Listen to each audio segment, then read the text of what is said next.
The new iPhone 16 models are 1 month away, and here is the first unboxing video. iPhone 16 blue color unboxing. According to news, the iPhone 16 series will be announced on September 10th. iPhone 16 is shown in white, black, blue, green, and pink, which appear to be a lot more saturated than the muted colors on last year's iPhone 15. The pictures confirm the initial leak and the rumored action button on the side. This will be a mechanical button with a capacitive surface that mimics the soft shutter buttons found on cameras.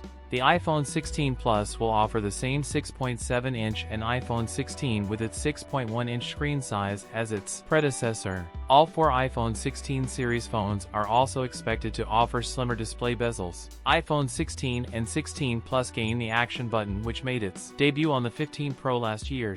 The iPhone 16 series will adopt a new A-series A18 chip, which will be built on the 3nm node like the A17 Pro. With iOS 18 and some of the cutting-edge generative AI features could be limited to the iPhone 16 models. The MagSafe alignment magnets in the iPhone 16 models may be slimmer than before, cutting down on the size of the magnetic ring required for MagSafe compatible cases. The iPhone 16 is sport a 3,561 mAh iPhone 16 Plus with a 4,006 mAh battery. I hope you guys like and enjoy it. That's it for today's video. If you enjoyed it, don't forget to like, comment, and subscribe for more content. Thanks for watching, and I'll see you in the next one.